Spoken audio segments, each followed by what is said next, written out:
Arsenal 0, Liverpool 2. Yes, people, why football here, and welcome back to another match review. If you like this type of content, please consider subscribing on my road to 700 and drop a like down below so this video gets out to more people, and leave your thoughts of the game in the comment section down below. If you're an Arsenal fan, Liverpool fan, or football neutral, I'd like to hear, especially with the fact that this game had a lot of ramifications on the top four and the title chase.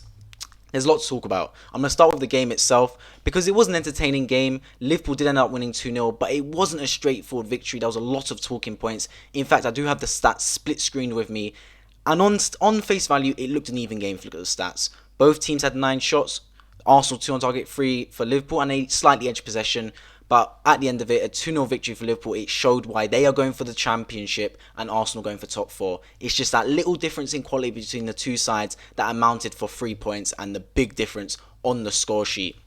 For the first half, it was even, but I think Arsenal edged it. I really do. Arsenal looked more aggressive. They looked more intense. Liverpool were the ones taking the sting out of the game. Martinelli in particular, I was having a run at Trent Alexander-Arnold all day long. You have to make Arnold defend. You play to your strengths and you play to the opponent's weaknesses. Arnold, going forward, unbelievable player he is. Defending, not so much. So you get him on the back foot. And that's what we were doing. We were playing those long diagonals to Sancar and Martinelli and letting them go at the fullbacks, letting them go at Robertson and Trent. And at the end of the day, if you're attacking Liverpool's fullbacks, it means they can't go up the pitch. And we know how dangerous Robertson and Trent are up the football pitch. So if you keep them pinned in their box, that was always going to be a benefit. And Arsenal were doing that amazingly in the first half. Now, we didn't end up getting a goal for it, and to be fair, we didn't have a clear-cut chance. But it was just good aggressive play, and it looked good going into the second half. A great match between two evenly contested sides. Arsenal looked like they'd stepped up a gear. I mean, it was all talk about this is going to be the big test for Arsenal. They've looked good in recent weeks, but can they take a title-challenging side to the limits? Can they get points from them? And after the first half, you're thinking, yeah, definitely. They looked the better side, in fact. Coming out in the second half, Liverpool looked aggressive, they looked angry. In fact, I literally tweeted, after 5 minutes when Liverpool basically scored the goal that was ruled offside, Liverpool looked a different side. They looked very angry, they looked aggressive. Jurgen Klopp ripped into them at half-time. There was no doubt about it. He ripped into that side because they came out a different beast, a different animal. A team that wanted to be champions. And I said it in the Man City Crystal Palace review. The thing about the difference between Liverpool and Man City, right? Man City can dominate you the whole game. They can make you look so average. They can literally suck the life out of you the way they play football sometimes. Toy with you for 90 minutes. Keep the ball. Chances. Goals. Liverpool, on the other hand, they give you chances. They let you stay in the game. Liverpool like, look, you can do what you want for 50 minutes. Then we're going to have our time for 20 minutes and blow you out the water. That's what Liverpool do. They play well in periods. But when they play well in those periods, they play unbelievably well. They blitz you in those periods. Liverpool were average for 70 minutes today, but they had about a 10-15 minute spell where they absolutely obliterated Arsenal and tore the game apart, took it away from them. Now let's talk about the first goal. 2 errors right here, and it's the difference, like I said, between a championship team, a team chasing the championship and a team chasing top 4. Cedric, not close enough to Ben White. He should not allow that ball through to Diego Jota. Who are you defending out wide?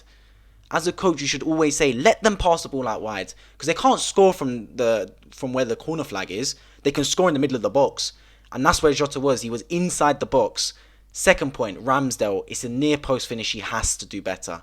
Has to get a hand to that. He did get a hand to it. But push it away, man. Because those are the fine margins. And when Liverpool went 1-0 up, the game was away from Arsenal. It sucked the life out of Arsenal. No confidence whatsoever in their game. Lost all composure in the midfield. And it was only 8 minutes later when Liverpool made it 2-0. Just that first goal changed the whole game. Because just before that, Arsenal had a chance. It was actually Odegaard, a great chance. But Alisson, man, he got a great save to it. And it's just the fine margins, just the slight differences. Because I don't think Arsenal are a million miles away from Liverpool right now. I really don't. I think they're getting there. It's just those slight margins between a top class team and a class team. And it's just that difference in quality, not making mistakes, and scoring when you have your chances.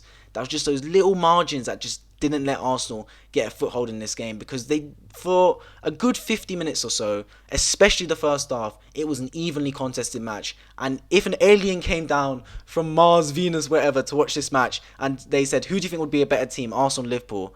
They would have said even or Arsenal, because that's how it was the first half. Arsenal played like they were on Liverpool's level, Game got away from them in the second half. That's just how it is. The only thing from Arsenal's point of view is they need to make sure this doesn't derail their confidence. Because luckily, Arsenal not playing Man City or Liverpool again this season. They don't have to worry about any playing these teams until next season. Just don't let it derail your confidence, because you won't play a harder game than this in the Premier League anymore.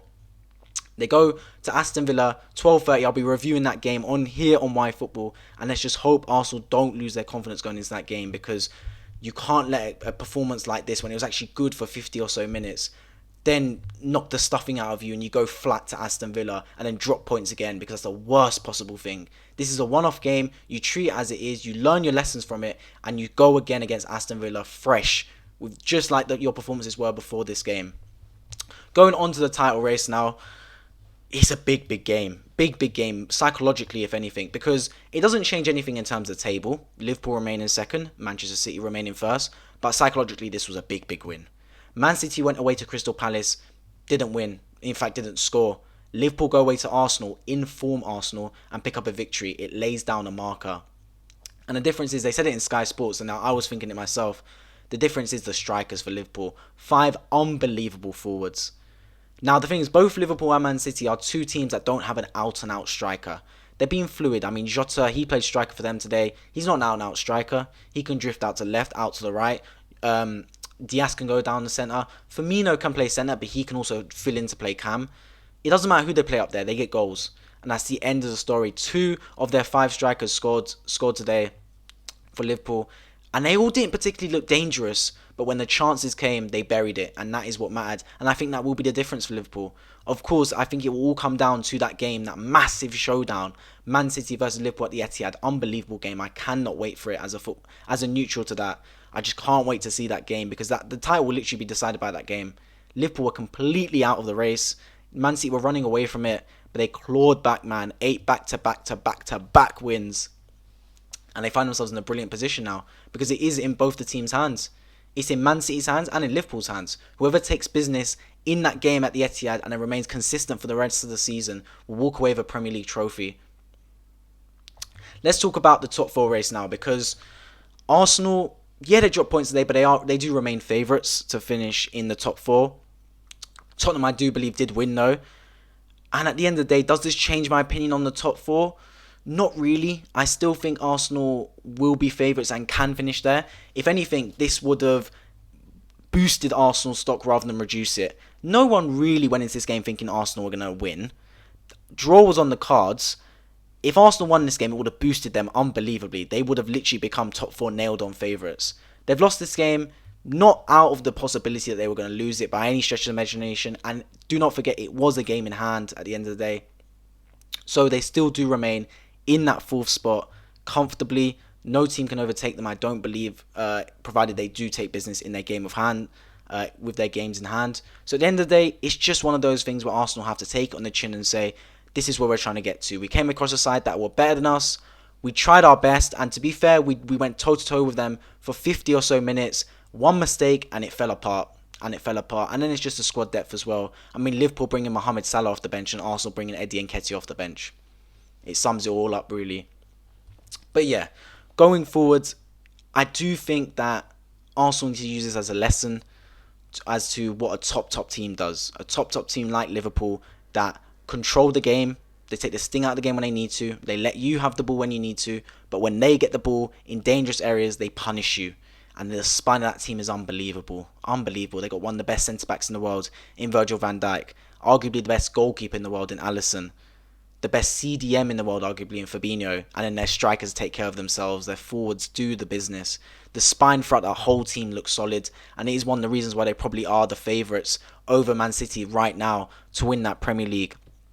As always, leave your thoughts of the game in the comment section down below. If you're an Arsenal fan, Liverpool fan, or football neutral, you're all welcome here to leave your thoughts. I've been YFootball. If you enjoyed this video, please consider subscribing on my road to 700 and drop a like down below. And I'll catch you guys in the next video.